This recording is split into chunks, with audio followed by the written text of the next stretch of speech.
Ladies and gentlemen, Droyd did that. Droyd. Let's make sure we recording. Oh yeah, that's important. Oh snap! Hold on. Hold on, we gotta make sure. What does that mean? I don't got time to explain it, but I know what it means. Let me fix that. We got people in the Twitch chat. Oh, listen, I'm chilling, so don't rush. Like, get it together how you gotta get it. I ain't got nothing planned. Oh yeah. It's really early for me. Like, this early as heck right now. Yeah, same for us. They really start till like 5.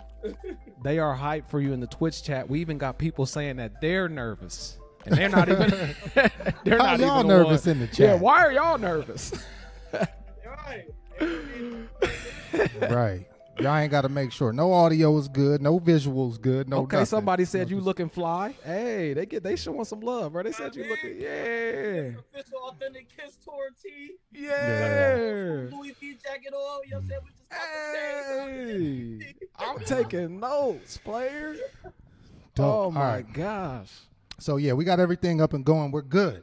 Yes. We're good to officially start the interview, man. That's right. So yeah, you probably seeing us on our little camera webcam on the laptop, but we got it the stream cool, up on. That's all that matters. Yep, yeah, man. We're gonna be looking at our cameras and stuff we got set up here, man. But Droyd, nice to finally meet you. And man, LC, yes. I want you to do like the whole introduction, man, because y'all been communicating more than us two. Man, and we I just change that too. Let's get the group chat going. Yeah, we do got to get the group chat going. Because I was low key. I ain't gonna lie, I was low key salty. Like he'd be like, I've been texting.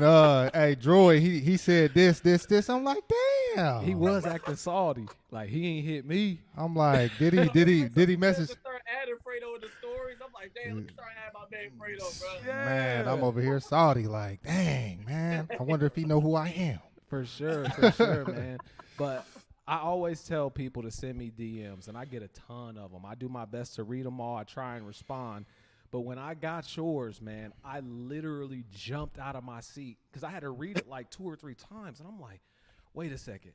Not only was that one of my all-time favorite songs off the Sticker album, I was like, you're the producer? And then when I clicked on your page, I'm like, all right, this is somebody playing games with me. I'm like, I don't believe it. I'm like, this ain't real.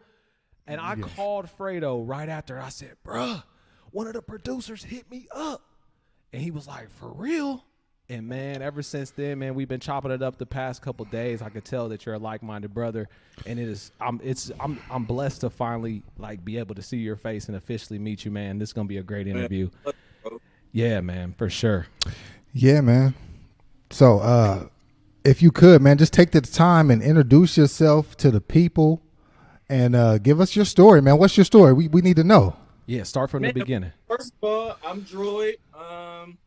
Man, I mean, super producer, I guess you could say. I mean, I've done a lot of songs from T-Pain to Iggy Azalea. I mean, EXO, NCT, Red Velvet, BTS, you name it.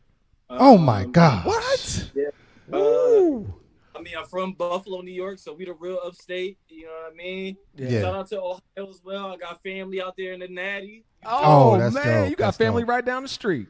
I got family right down the street. You know what I mean? I actually go out there often, so it's crazy that y'all from there. But yeah, I've been a drummer mostly all my life. I think from about everybody say the age of 3, so I'm gonna go up to 4. You know what I'm saying? For the age of 4 until like I still play to this day. I went to Full Sail University for music business and music engineering. That's where I kind of picked up the music production vibe. I was gonna go to Berkeley School of Music, but then I actually got into music production probably around like 2009. So I really haven't like been doing it that long per se. But yeah, ever since then I ended up moving to Florida, Orlando, Florida. I stayed there a majority of my life after high school. And then I ended up moving to California. That's where like a lot of the things started brewing up. I met my manager in Florida, but he ended up moving to California before me. And just things started happening there. And then it's just been up from there. Yeah, for sure. What I want to ask you to start off with is take me back to the very first K-pop song that you heard, or just your introduction to K-pop specifically.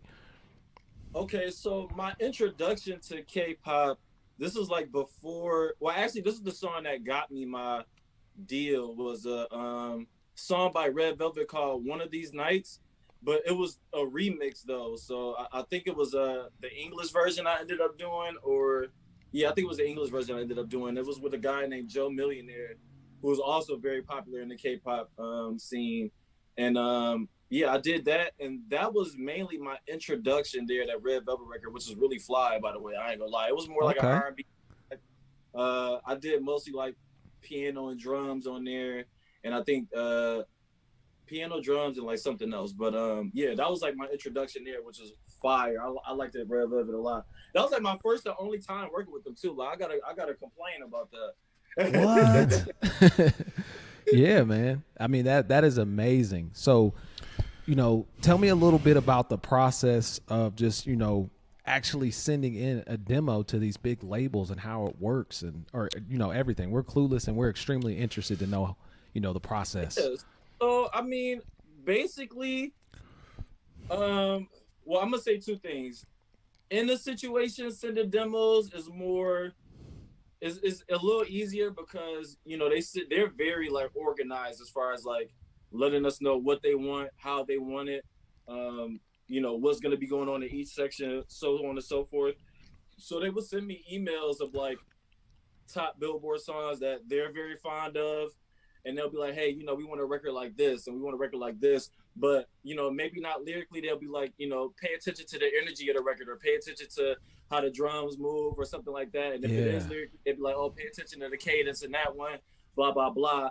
And we want something kind of along that lane. I think like, you know, they're a huge fan of like Doja Cat and you know like old Beyonce, like Love on Top vibes. You know what I'm saying? Like, I think this go around we had to do vibes like Rihanna, bitch better have my money type vibes. You know what I'm saying? So like very old to us, but like that style is still very fresh to them over there. You know what I'm saying? And plus, there's a lot more musicality to the records. You know what I'm saying? So like that really takes the energy up a lot. But yeah, so I would send in demos, and then like they'll send it back with like an edit chart, and they'll be like, okay, you know, we liked the intro and the first verse, but when the hook comes, do this, do that. You know what I'm saying? They're very descriptive as far as that.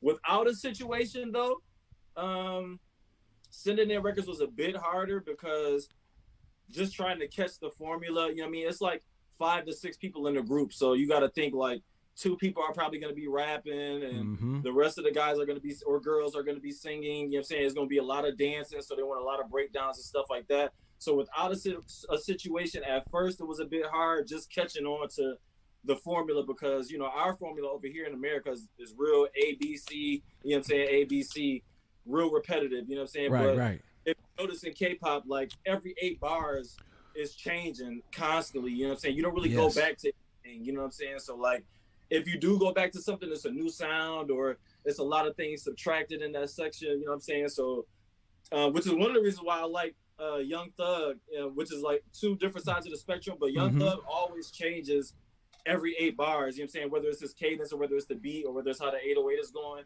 So that kind of like got me into the zone of like, okay, well, change every 8 bars is kind of cool, because it's just keeping the energy high, plus them dancing, plus them rapping, you know what I'm saying? All of that stuff. So, you know, with the situation, it's a bit easier because they're describing what they want, but without it, just pay attention to what's going on with a lot of your favorite groups as far as the formula they're using. You know what I mean?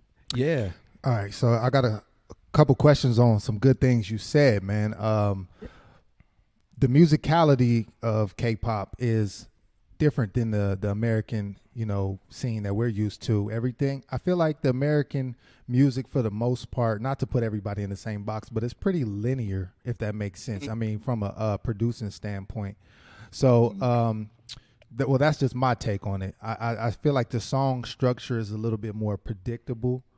Not that it's bad or anything. It's the music we know and love, but I think that's what kind of got me and him kind of roped in, because we love the technical side of the music production, and we noticed the quality first. You know, we saw some switch ups with songs, but I want to kind of backtrack on your story, man. You talked about kind of having a situation. Let's talk about this. How did you go from a music student or a guy that was just making beats probably at home or at a studio to working with bigger, higher caliber artists? Mm-hmm. For all the young producers out there that might want to know. Right. Yeah. So, well, basically, well, I'll give it to you from top to bottom. So basically, my first situation was, I don't know if you guys are familiar with the guy named Jukebox, but he produced Whip My Hair for Willow Smith and a lot of the Mindless Behavior records that came out when they were popping.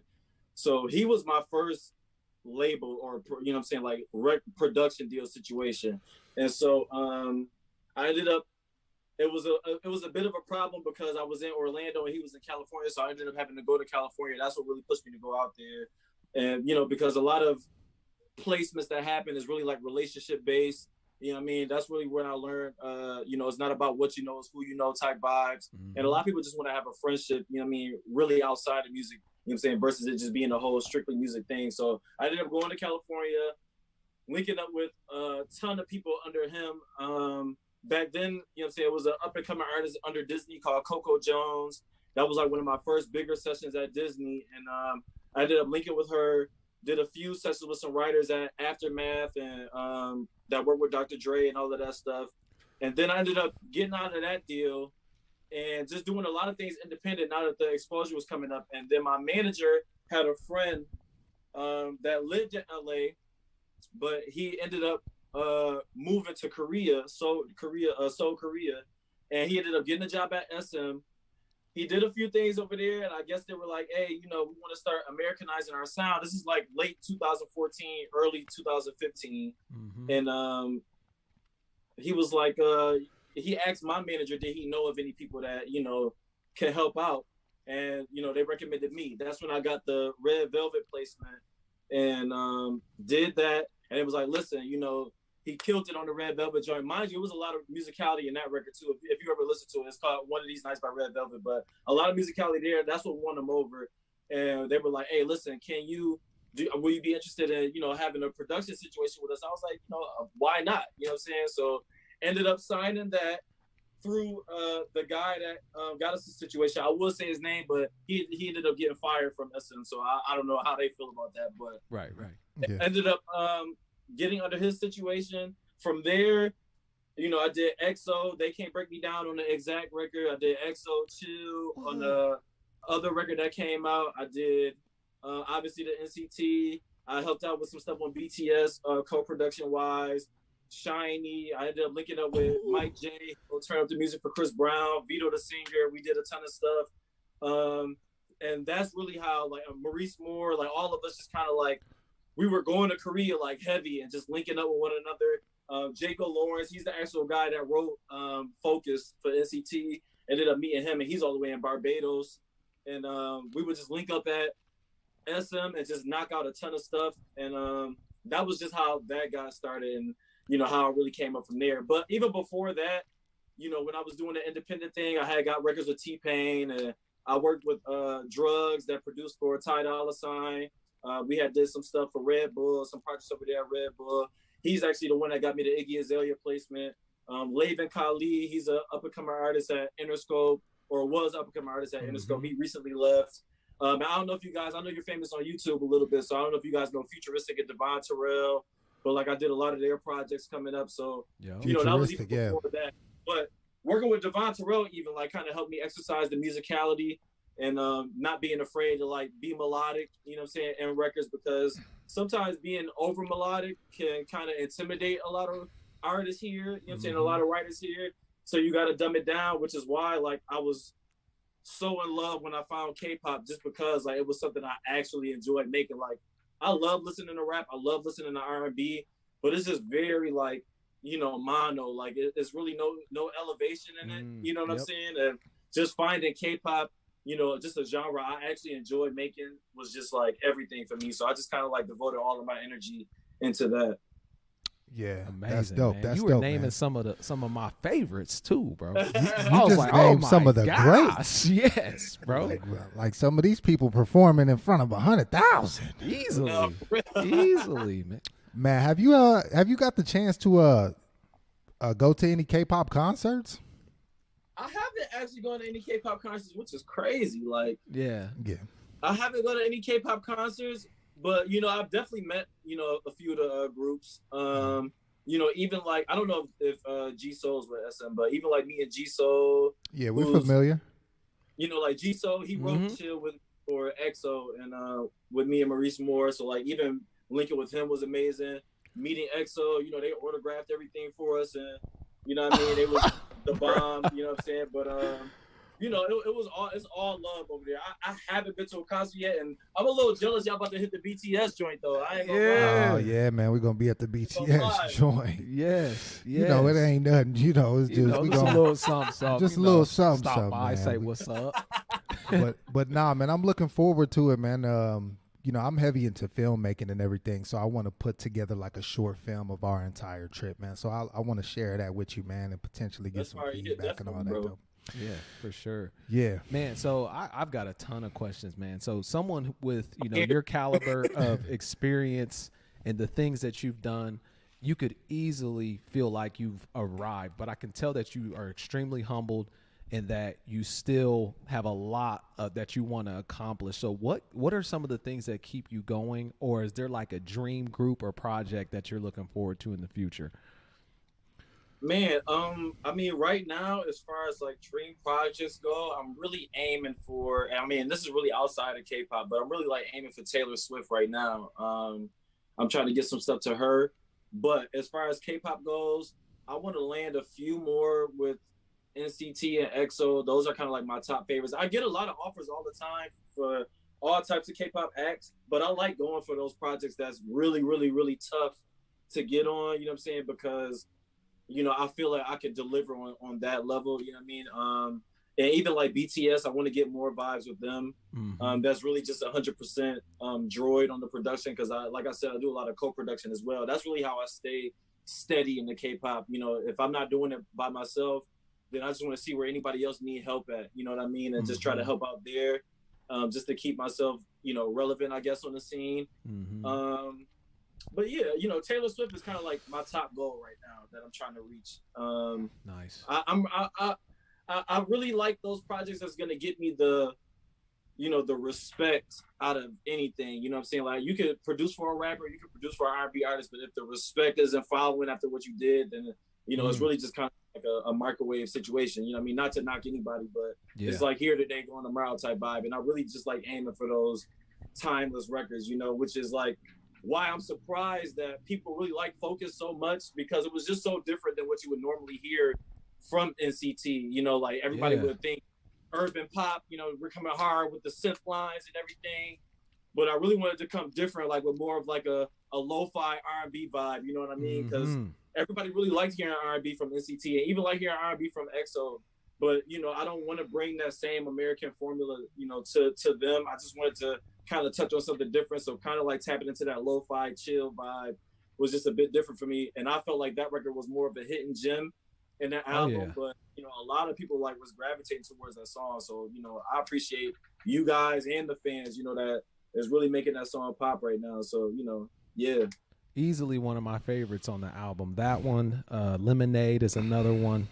Yeah, but when it goes crazy. Yeah, that does banger. God, but when I heard Focus, like the first time we ever heard the album, we were in my basement and we were doing a workout. So you know, the album started off with a little bit, you know, upbeat, and it's like, okay, that's matching our tone and what we're going through. We're doing a circuit, and even when Focus came on, I was like, ooh, like which one is this? I'm like, I got to go back. And as soon as we were done working out, it was the first one I went back and played by myself. And I was like, this is smooth because I just like you said, like I love getting R&B from NCT and EXO. And before we started the K-pop journey, I wasn't a huge R&B guy until you know I heard it in the K-pop formula. And this guy right here is an R&B king. You know what I'm saying? Like, so if he loves it, like you know it's quality. Oh yeah, that was easily. People was sending us messages like, "Hey, Fredo, you gonna like that Focus." You know, I coined the name Captain Fuego for a reason. It's the R&B, you know what I'm saying? It's smooth, super smooth. Low-key, it was hard for me to find a song on the album because we named it Chill, and they changed it like the day of, I think, to Focus. So like, I'm like looking for the song, I'm like, yo, where's Chill at? And they finally told us like, oh, we changed it to Focus. And I'm like, oh, okay, word. And then I finally found it. So that was crazy, though, that they named it that. Wow. Yeah. That's super dope, man. Yeah. Talk about your process of actually making a beat. Like, how does it work for you? Do you hear like a sound and you get inspired, or do you start with a melody, or do you start with drums? How do you talk about your creative process? Mm-hmm. Well, usually, I'm not really going into the process knowing what I want to do. You know what I'm saying? I feel like when you actually know what you want to do, you kind of like limit what can be done. You know what I'm saying? Mm-hmm. So I'm really going into it kind of, playing with some sounds, playing with some progressions, seeing what touches a certain spot, soul wise, heart wise, or what triggers a certain emotion that they're looking for. And then I start there, because when I'm creating, I'm not really like trying to make it something. I really want to embrace what it's becoming. You know what I'm saying? Yes, and then good. go from there. You know what I'm saying? Mm-hmm. So, that's really my process. And I don't really start with drums. I mean, it's not really a specific thing. Like, do you start with drums or do you start with keys? It's whatever I feel like at the moment that is going to trigger something. So sometimes it could be keys. Like for Focus, it was the keys, a little synth pad that comes in on a verse. It was really just that and like the drums. And then I just was listening to that for a couple of days. Mind you, it took us like 2 months to work on that record. So like, I was really just listening to that for a few days, and then like adding stuff day by day as I was listening to it. I'm like, okay, this is sound fire. Let me add some slap bass. Let me add, some guitar. And guitar was like the last thing I added when it was already accepted and already was getting processed. I sent it to my man Garrett, who was on tour with Lana Del Rey right now, and I was like, yo, could you add some guitar on there right quick? And he was like, oh yeah, like he killed, and he was even scared to do it because he was like, yo, I don't even know what else could be added. But he added it, and it added such a brightness to it. You know what I'm saying? And I was just like, wow, like that's it right there. And I sent it in, and like they were like, yeah, this is crazy. So like, it just depends on, at the moment. But I'm really just going into it trying to embrace what everything's gonna become. You know what I mean? I don't really know exactly what I'm doing. I'm just testing out progressions and seeing what emotion is gonna trigger. Yeah, for sure. And just to kind of dumb things down, like music 101 for some people, we do have some people who are musically inclined, and then others who might not know, even what you're talking about remotely at all. So as far as production goes, are you involved with just making the instrumentals majority of the time? Do you throw in your own lyrics sometimes? How much are you involved in the song holistically? I'm definitely involved with the lyrics. I mean, I wrote the raps on NCT Focus, so that helped out with a lot of the writing on, the EXO songs I did. Mm-hmm. I'm actually in some of the backgrounds on EXO Chill song, you know what I'm saying, and stuff like that. So I'm definitely involved with the writing side. I don't really, because I'm getting writers that are experienced and like really know how to deliver, I don't force myself into that side unless like, I just see a space where I can fit in, and I'll be like, hey, let's try this, let's add that, so on and so forth. Like, with the NCT, with the NCT record, I probably wouldn't have been on there if, they wouldn't have said they wanted raps. And I actually sent it to the writer and was like, yo, you want to add the rap?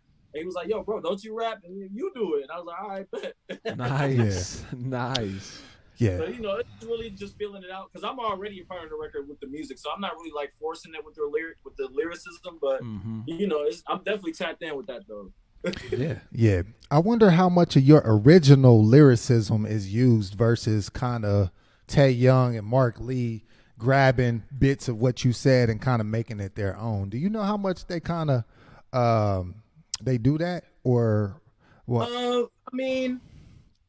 I want to say, if I had to put percentage wise, I want to say maybe 45 to 50% of our lyrics was in there, but the cadences are the same, like 100%. You know what I'm saying? Yes. Yeah. So like, even when I play the English version, like, I don't know if we're on Twitch yet, but even if I play the English version, you'll hear like a lot of the words, and like you'll be like, dang, they said chill there, but they said focus there. You know what I'm saying? Or it would be some stuff I said in a rap, but they kind of changed it, the words to kind of like fit in their language as well. And even when I'm writing the songs, I'm already knowing like they're gonna change a lot of the stuff to kind of fit their language, and but they keep some of the English stuff in there to kind of keep the authenticity and the swag in there, and plus people say, you know, I even heard it in Spanish too, that the English kind of sounds better when you keep some of the stuff. So, Nice. you know what I mean? I definitely rock with it. But yeah, I think about like 45 to 50% they kept.